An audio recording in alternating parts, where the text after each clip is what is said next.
What's up, everybody? I'm Chris Coffey, and you're watching The Urban Mail. It's the Urban Mail Show. Yeah. Where else would you go? Where would you go? Rain, sleet, hell, or snow. Yeah. It's the Urban Mail Show. Does a black man need to match his black woman's income? Should be a pretty deep discussion. Of course, I got the whole gang with me, left to right. You got Corey Henderson, Edward Coffey, and Lonique Burnett. What's going on, fellas? What up? What up? Yeah. All right. So before we get into that topic, let's talk about some things that are happening in the news, or things that's popular or trending on Facebook or Twitter, whatever you guys want to talk about. First, let me throw this out there. Do you think that the sport of boxing is gonna retire with Money Mayweather when he goes out of the game in 2015? I think it's already dead. Mm-hmm. You think boxing is already dead? Boxing's I think already UFC dead. taking over that. Reason why I say this. Me and Law came up in New York around the same time. We had boxing gyms all over the place. Mm-hmm. You know, kids ain't going to the boxing gyms to train no more. They don't want to box. But boxers are making there's no boxing culture anymore. Look at the heavyweight division. Nobody can name 3 heavyweights right now. That's true, but some of these. Okay, so y'all did use my topic. What's So, that? Y'all did use my topic, so I'm happy. Go ahead. Continue. My question, well, before you throw me off, boxers today, like Money Mayweather, he's getting more money than he's ever made. Yeah, but You not asked only about that. revenue. You asked about boxing. He's the only one getting paid though. Well, I'm going back to popularity. I mean, he's getting paid, but also he's bringing in these big paydays for his opponents as well as guys on the undercard. When he eats, everybody in the game is eating within that particular realm. So you don't think It's more than that's one going to be able card. to sustain after he retires? No? Who else can bring a major card when he leaves?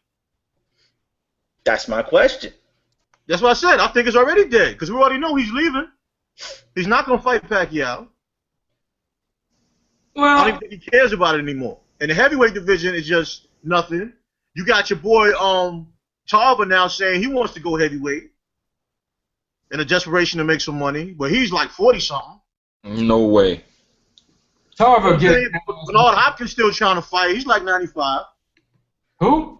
Adrian Broner, the only shine in boxing right now besides Floyd, and he took an L last fight he came out, so he come back, he might be a done deal. Boxing All right, so, is boring. Boring. Well, Ruck, let me ask you this question because this topic I know is near and dear to your heart. Boxing has always been focused on the heavyweight division up until recently. So is it just a matter of popularity transitioning from heavyweights to middleweights and lightweights?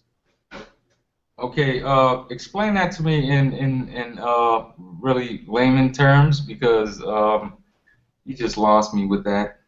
All right, let me break it down real simple. Yeah. Up until a couple years ago, boxing was all about the heavyweights. Yep. Jack Johnson, Muhammad Ali, Joe Frazier, George Foreman, all the way up through Mike Tyson and Holyfield. All right, but now, as of recently, all of the hype, all of the popularity is going to the middleweights and the lightweights. Do you think that the sport's popularity is just transitioning from heavyweight bouts being popular to just smaller fighters? No, I think boxing as a whole is dying, and nobody cares about anybody except Mayweather, Pacquiao, your boy like Bradley. I don't think they care, and I'm anxious to see how this fight turns out with Bradley and Pacquiao, the second match. Yeah, the heavyweight division been dead. Let's get that correct. It's been dead since your boy he left.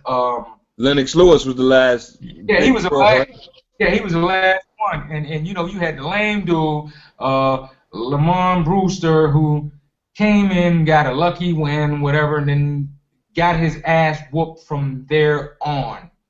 And Now they had a couple up and comers they thought was gonna take it over. Like Jermaine Taylor was a heavyweight, wasn't he? no. He fought Bernard twice and won against. Okay, yeah, you're right. It wasn't heavyweight. You know what I mean? 'Cause Okay. Yeah, since Mike and Lennox and Evander, you ain't had no heavyweights worth talking about. Yeah, there ain't been. The Klitschko's, they run the heavyweight division. They still got the belts, and they ain't never gonna fight each other, so that shit is dead. Like, we fight each other. We are brothers. We'll never UFC took over that boxing money, man. Yep. UFC probably got more fans than boxing right now. It doesn't generate more revenue, but I think it probably has more fans. Right, it got more fans. I ain't say the revenue. It damn sure got more fans though, because it's more brutal. It's quicker fights. No. Let's take that back. You said you don't think the heavyweight division generates more revenue than UFC? I don't think. No, I don't think. You're crazy. You're crazy. That's not what was said. You're not listening. That's not what we said. Okay. We said boxing generates more revenue than UFC. Oh, yeah, definitely. I thought you was talking about the heavyweight division. I was about to say, hell no. Nah. That would make heavyweight. But I think the UFC is more brutal. The UFC is quicker fights. The UFC have more events going on all year, and the UFC is more excitement, man. It's not like you can say, okay, well, ain't nobody in UFC gonna have a run like Mike had. You know what I mean? Like John Jones having a nice run, but he can lose with one punch. Like it's just the excitement of the UFC that took over boxing. Let me take a moment. Untouchable G joined the call. What's going on, my man? What's up, man? All right. So before we get into the topic, does a black man need to match his black woman's income? We talking about the sport of boxing and whether or not it's going to sustain its popularity after Mayweather retires next year. What's your thoughts? Hell no.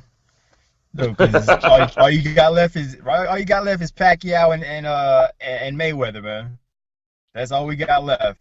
Like y'all said, the heavyweight division ain't been hitting on nothing for like the last 10 or 12 years. Exactly. I can't even name 3 heavyweights right now. So you don't think Broner could come back from this loss and take over the and hold the interest of boxing? Yes, he can if he stops rapping and try to be a baller. You said take the interest of boxing? He's not going to be major.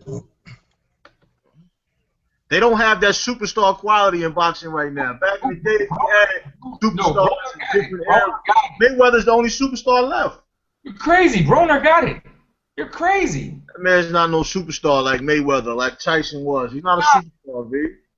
Yo, Tyson wasn't even a good fighter. He wasn't even a good, well, I ain't going to say fighter. I'll say boxer. He wasn't even a good boxer. Doesn't even matter. He's still icon status. Doesn't even matter.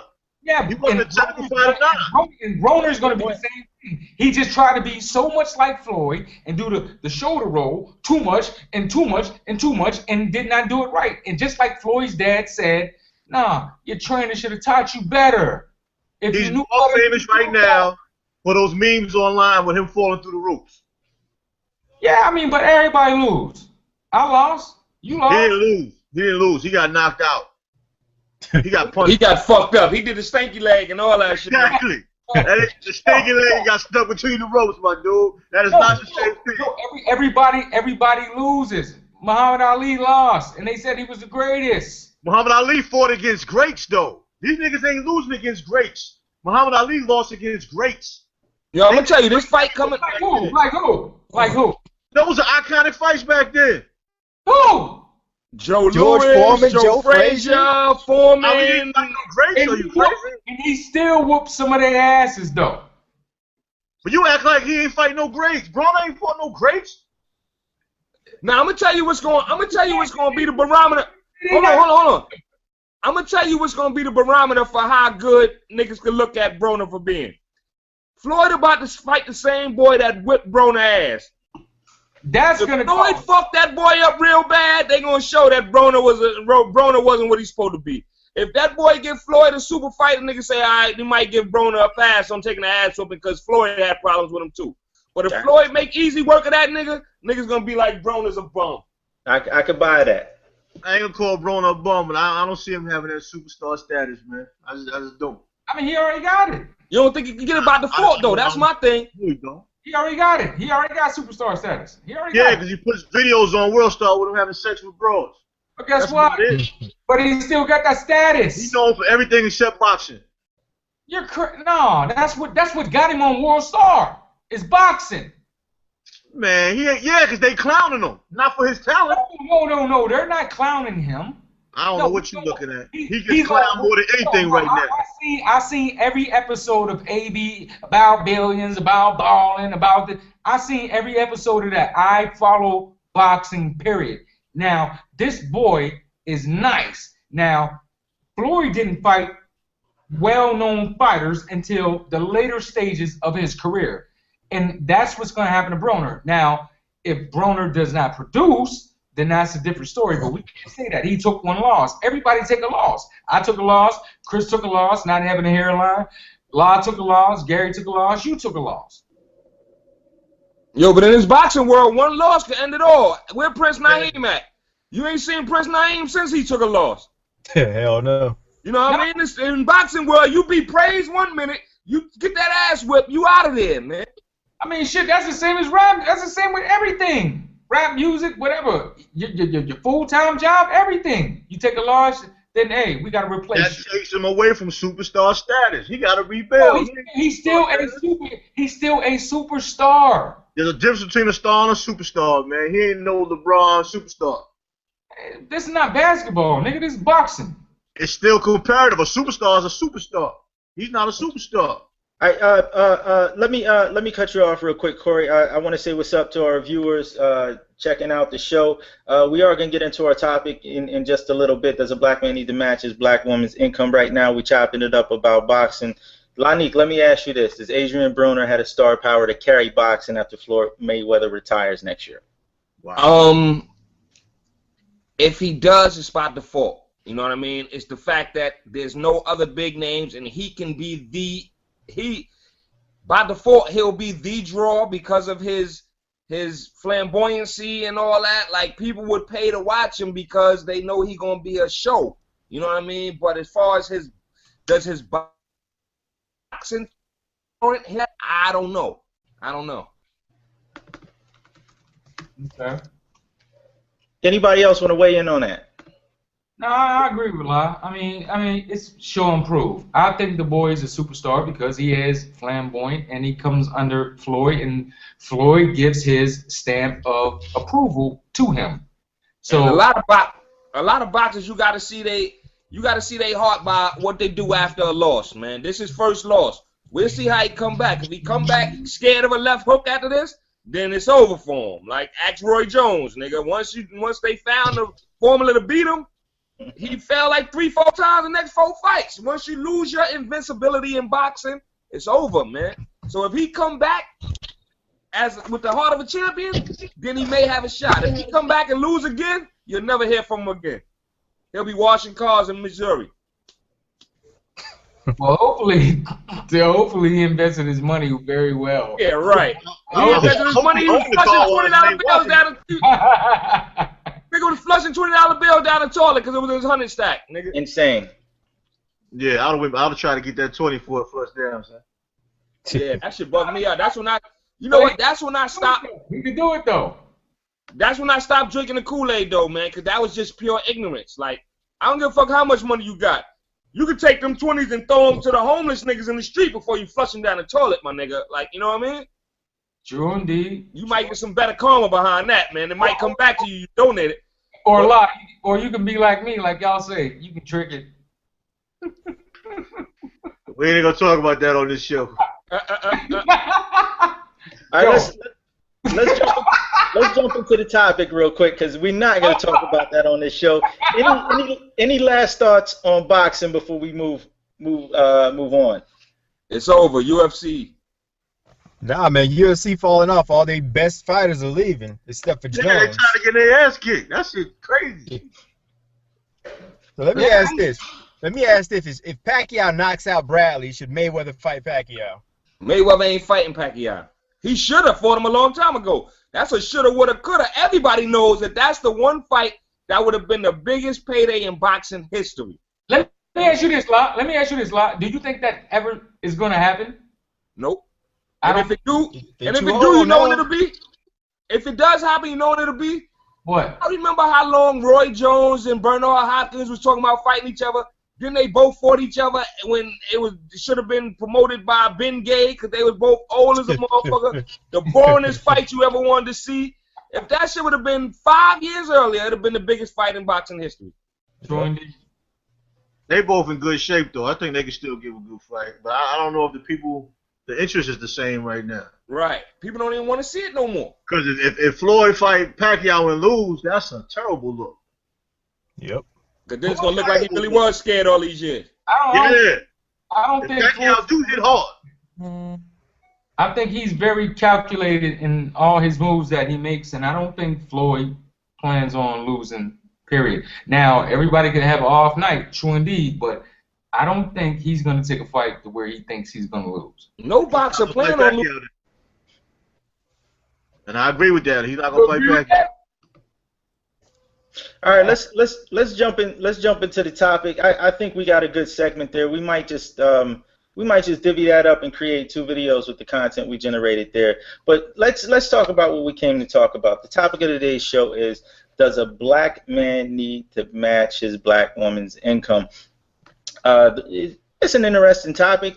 A couple weeks ago, TradeOut shared an article online that kind of talked about this subject matter. And we're gonna chop it up and get everybody's opinion. TradeOut, I want to start with you first. Let's start with the question. Do you think that a black man needs to match his black woman's income in order to be with her? The way the world is going now, it's almost impossible to be successful if you don't. You know, if you look at the statistics and if you look at the history of what's going on, like right now, 40% of American families are led by women, and 37% of the married couples, the woman makes more money. And even with these surveys, they're saying 74% claim it's harder to raise the children. And 50% say it's harder on the marriage when a man makes less. So that's like you're really fighting against something. And once a woman loses respect for you, it's hard to maintain that relationship. It kills the sex. It kills all the relationships in the house. I mean, you basically become like her child, and you become a dependent. And if you look at the major cities, women are making anywhere from 8 to 20% more than their male peers. I'm talking about Atlanta and New York, LA, San Diego, Raleigh, and even Charlotte. So I'm not saying it's impossible. It can happen, but very rare. Imagine coming home every day and your wife is sunning you. Okay, so let me ask you this, because you know numbers don't lie. I'll give you that. But rich couples get married and divorce all the time. Smart people get together, they get married and divorce all the time. So do religious people. So do really attractive people get married and divorce all the time. What makes black women think that the state of their relationships, whether it's dating or marriage, is going to be better because their man is at a higher income level than themselves? But what I see with a lot of black women, and it might piss a few black women off, but they talk all of this independent stuff, majority of them are not going to be with a man that makes less than them. I have a cousin that makes $160,000 a year.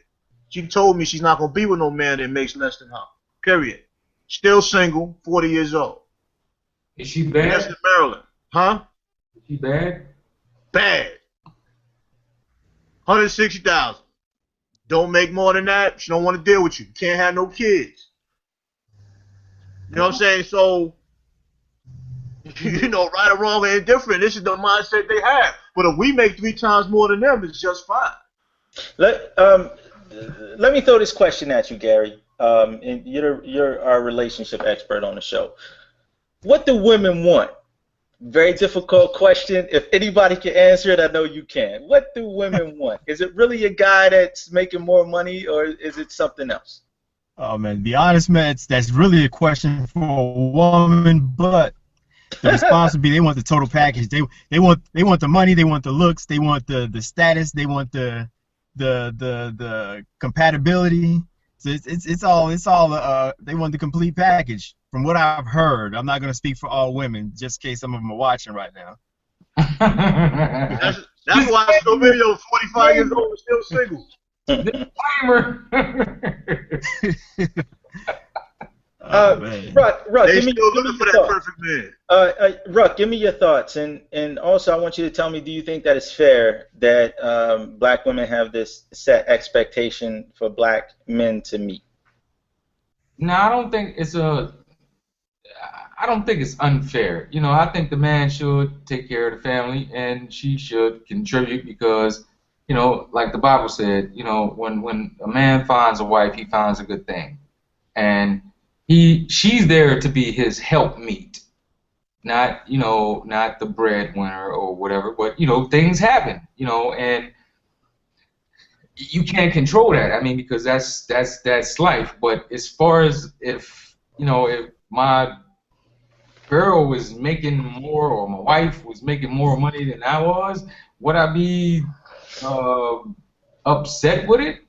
Nah. I mean, that just means, you know, she gonna handle her thing, and it is what it is. You know, I think we let our pride get in the way. I mean, because sometimes, I mean, in corporate America, you know, we're the bottom of the barrel, and they are favored a little more than we are, and I can say that based off experience, based off of current situations. So I can say that. But nah, I mean, I wouldn't have no problem with yeah, you make more than me, so what? Let me You get this work. You still gonna get this work though, and the job can't give you that work. I'm gonna give you that work. let me throw this to you, La, and kind of build on Ruck just mentioned. The fact that corporate America favors black women. It's an indisputable fact that black men, we have zero control over how much a black woman is going to make in this country or how little she is going to make. We have zero control. True. Would you agree? Yeah, absolutely. All right. So when we look at the income disparity between black women and black men, it's significantly smaller than white males and white women. Yeah, it's I think recent studies put it around 20%, the disparity between white males and white females. It's like 20%. For African Americans, it was a little over 5%, so we could just call it 6. But the bottom line is we don't control how much a black woman, how far she's going to go in this country, but there is systematic racism and discrimination that keeps black men from achieving the same level of success. Would you call that an excuse or just a fact of life? I mean, I think at this point it's just a fact of life because there's more women in college than it is men. There's more women in these, they fill in the quotas for these jobs because a employer can hire a black woman and fill 2 quotas at one time. You understand what I'm saying? He's hitting the feminine quota and he's hitting the minority quota. Yep. And if she's qualified for that job, she's gonna get that job. But to make a long story short, the way I look at it is, men ain't being men no more. I don't care if my woman making more money than me. I'm still gonna be the man of that household, and I'm still gonna run my house. You know what I mean? Whatever finances come in this house is coming into this house, but I'm still gonna be the man of this household. I don't give a damn if Oprah my broad. Oprah we gonna run this house like it's supposed to be ran, and I'm gonna be the man of this house. Like, women going to work and they get these big high level positions and they coming home and they not leaving that position at the door. You can boss these motherfuckers around at work, but when you walk up in this house, I'm the boss in this motherfucker. You understand what I'm saying? Like, if men would be men and be the men that these women need, your cousin that's making $1.60, if a nigga really came and put it down and let her know, listen, ma, you make what you make, I make what I make, but we gonna do this thing, this, that, and the third. Women want direction, man. That's what they want. They don't know what they want. You gotta tell them what they want. And they want direction. They want a man to be a man, man. That's what they want. A man that's gonna be a motherfucking man. I'm sitting here in a pink sweater and a pink hat, and I'm gonna run any household I go in, nigga. I'm gonna be a man. Like, fuck out of here. That shit don't mean nothing. Oprah have you out on your ass, man. You crazy as hell. Oprah gonna fall in line, baby. Oprah gonna fall in line. When I put this talk to Oprah and put this work to Oprah, Oprah gonna lie. You crazy? Oprah, I hope you watching, baby. Oprah gonna love lies. She got gay ass Stedman up in there. Stedman ain't doing nothing for her. He ain't doing none of that. Man, listen. Oprah gonna fall in line fucking with live, man. I'm telling you. Yo, you stupid. You stupid, yo. Oh, Gary, let me ask you: Do you think that black women can handle a black man that's making significantly more than them if they're also, making a decent salary by middle class standards? You say, can black women handle it? Yeah. Of course they can. That's what they're looking for. Haven't you seen Real Housewives of Atlanta and all that nonsense? They can handle it just fine.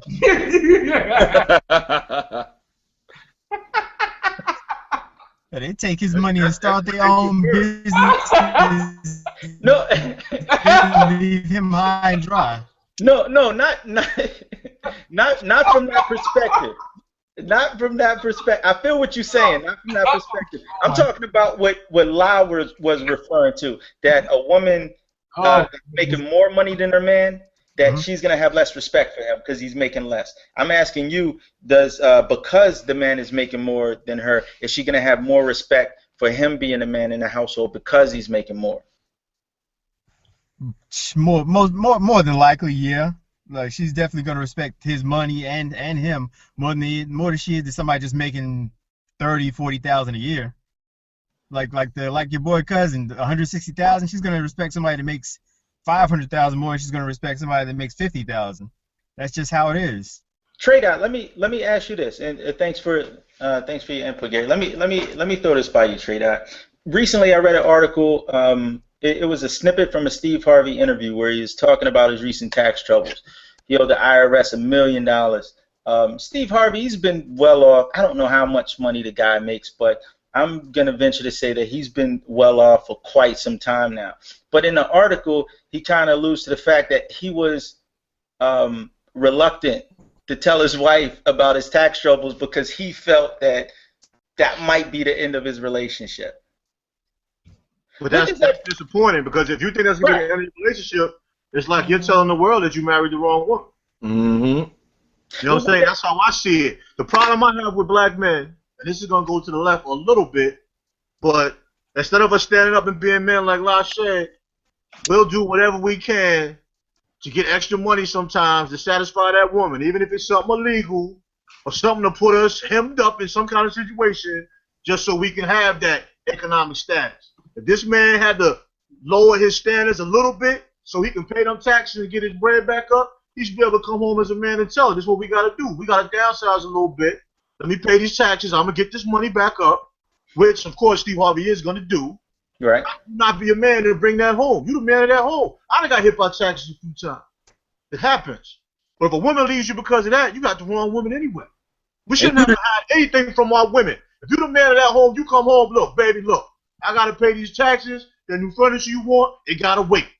That new car you want, it got to wait. You're going to get it, but you're going to have to wait. We got to handle this as a household. But what does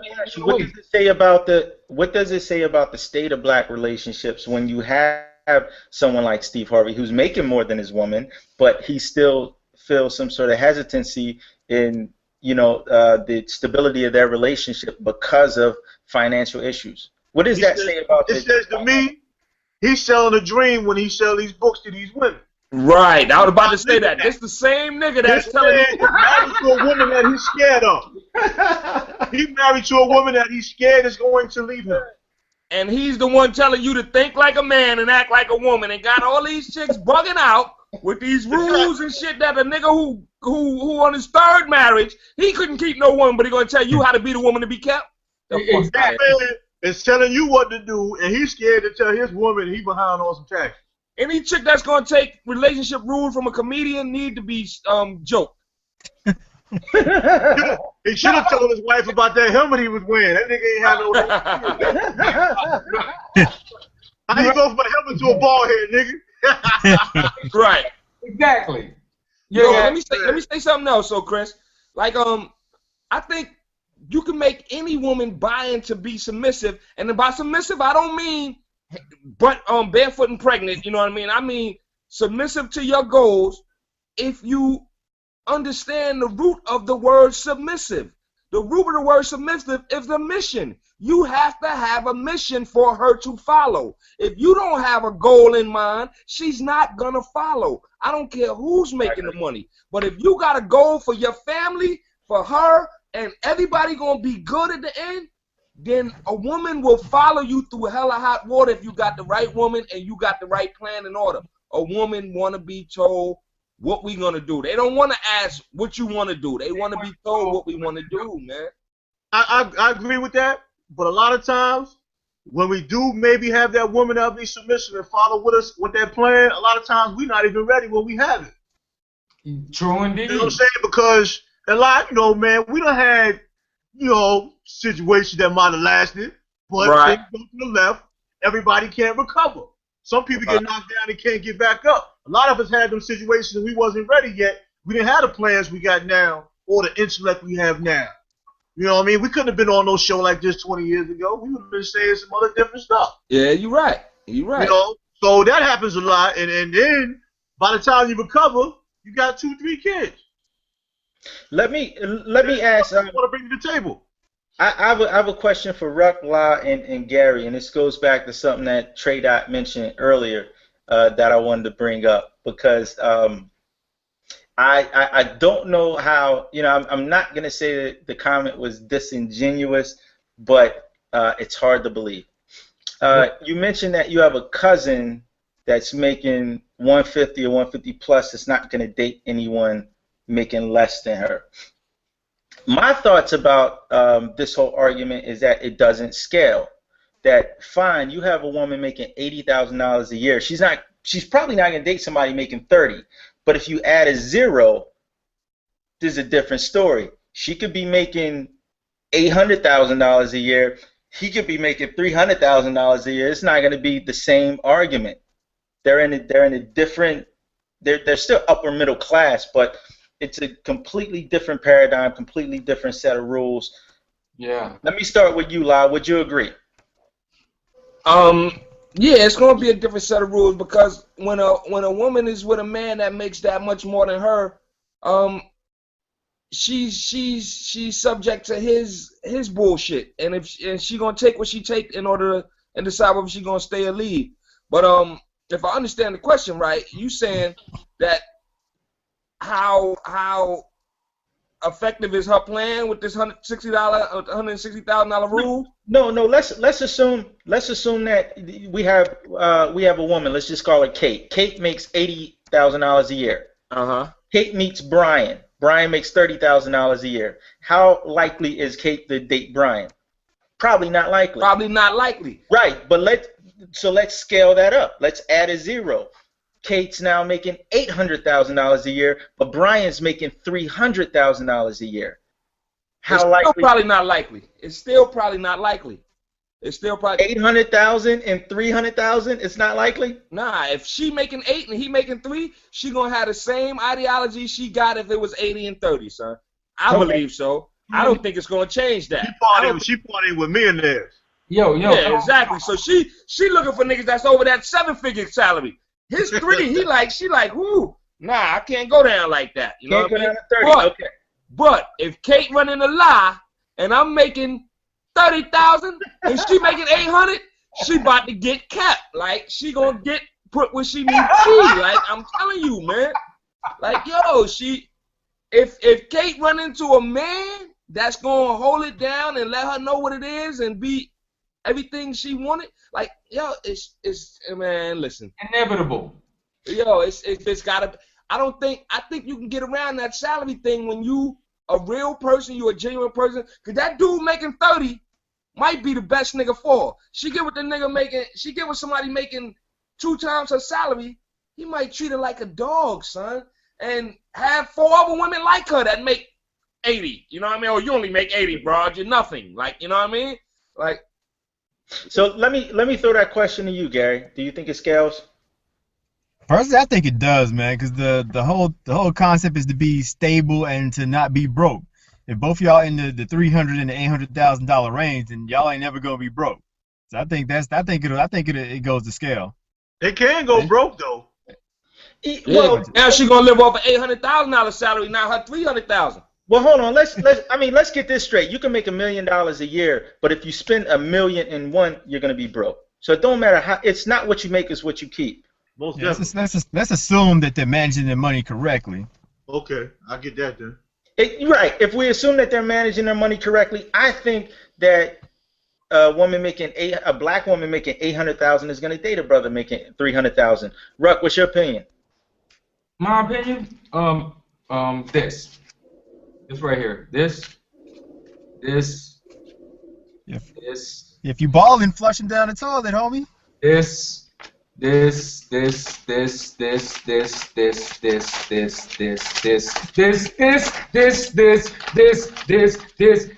they don't fucking care. They want money. And guess what? I want money too. And I'm getting to the money. He just made it rain on himself. Hey, sometimes you gotta do that. But I mean, sincerely, like, I mean, I just met. I ain't gonna front. I met a girl, and she got that work, and she got. I swear to God, I'll send y'all the texts, and she texted me today, said, I'm just trying to get that work. And I'm like, okay, because I got him on that load of luck shit now. But it was odd that I told her what I first did, like I'm business process analyst, but blah blah blah. I ain't gonna mention my company's name, and I got a part-time job, and we went out, whatever, I smashed it, whatever, and I then called her like a week later and said, I lied. I said, combined, I only make like maybe $22,000 a year. And she's like, and I just want to see her reaction. And she was like, what? Why you lie to me? Why you lie to me? I'm like, well, I'm like, I was just trying to impress you. And she was like, well, you ain't have to do that, it was cool and such and such, and she was cool with that, and I told her at the end, like, I called her back like maybe 15 minutes later and said, I was bullshitting with you, but she was cool with it. She's like, nah, I'm fine with that, it's cool. So all women are not like that. So that, and that's why I did that. Specifically for the show, to just see like how the average chick would act, but she didn't care. She was like, I just wish you would have told me the truth, and like but it was real, it was sincere. So every woman is not like that, and she's a manager at a popular bank that we have here. She doesn't live here. She lives probably about 45 minutes away. But she's a manager there, and she makes her own money. Not as quite as much as I make, but she was cool with it. And by her saying that, it's like, okay, she really didn't care. Like, you didn't have the money. Well, you fronted like you had this money, and you was doing this and you was doing that, and you was that far in your career, but at the end of the day, she was pissed off, like, you ain't have to front for me, but no, I don't think it matters, man. I really don't, because that showed me there, like, I told her I was a janitor, you know what I'm saying, like, like for real, I'm just a janitor in school, and that could possibly happen one day. It could happen in any one of us. We never know, but hopefully it won't, but I mean, she was cool with it, and that was just like a little experiment, and she was cool with it, and she was like, that's cool,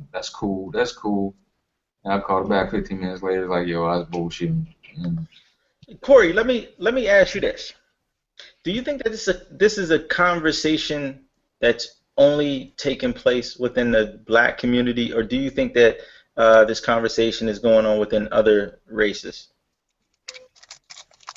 I don't think it's going on in other races as bad as with us, man. We have a lot of issues and things to work on. A lot of white families have Mr. Mom, where the man stays home, takes care of the kids, and the woman makes some money. You got a lot of entertainers that have husbands that don't work. They stay home and they manage the family businesses and they take care of the kids and do the sports and do all of that. It happens. I'm not saying no black families have it, but it's more popular in other families. Yeah. And they don't make a big deal about it. It's just with us, first of all, we're miseducated on what a man actually is, and we have no education of what a woman needs to be.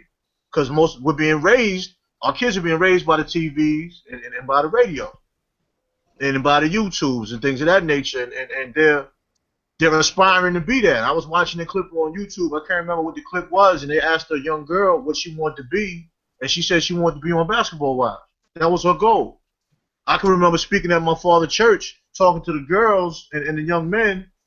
One young girl made a statement she wanted to be a stripper. You know what I'm saying? These are isolated incidents, but it goes on. So we have different issues from white races or whatever. But like I said, I have no occurrences of white families where the husband is, Mr. Mom. I like where you're going with that, and I want to throw this at you, La, because I agree. I agree 100%.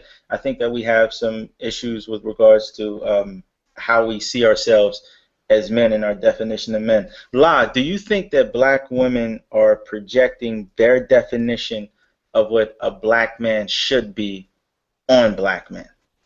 Yes, they are.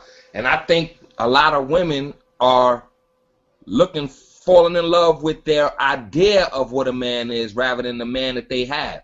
You know what I mean? They'll meet a man that's a good dude, working, may have his little vice here and there, and her thing is, well, I can change that.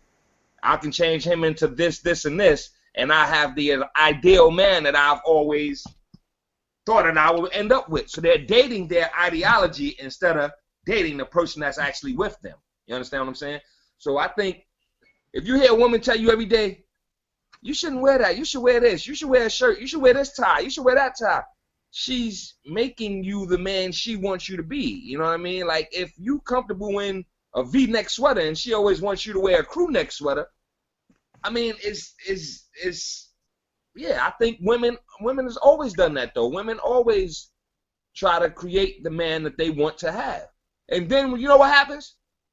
A man let them turn them into that man, and that ain't the nigga she want. She want the nigga she fell in love with that wear the Timbs and the jeans and the polo sweater. She done changed him into a damn Banana Republic sweater wearing and tight jeans wearing nigga. But now she don't like that. You know what I mean? She really like what she fell in love with before all that. You know what I mean? So you gotta be you, man. Like, if you ain't you, you can't be somebody else but for so long, man. You know what I mean? And if you let a woman change you into the person that she wants you to be, it ain't gonna work, dog. No doubt. All right, so let's go ahead and wrap this up. I want to get everyone's final thoughts. Corey, I'm gonna start with you. My final thoughts is just, brothers gotta be men. We gotta be men again and bring back our households, bring back our communities. We gotta get out of this real nigga phase. You know what I'm saying? And do some things that we can pass on, man. Have some kind of legacy for our children. And, like I said, lead our household. We seem like we talk about it almost every episode. Almost every show we get back to it. We got to bring on, we got to start at home first. We got to get our communities back.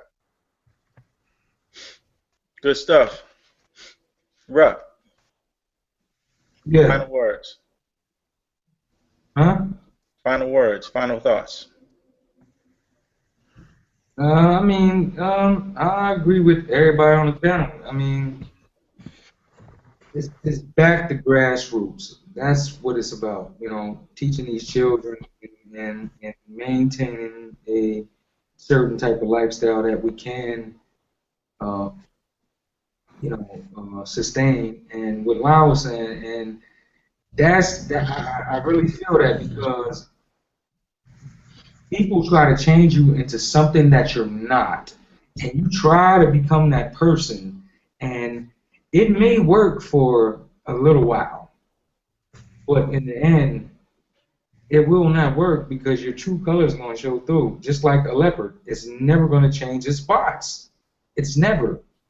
And that's how I feel about life, period. Like, hey, I am who I am. My name is my name. quote Marlo from Wire, but I mean that's what it is. So just stay true, stay you. That's all I got to say about it.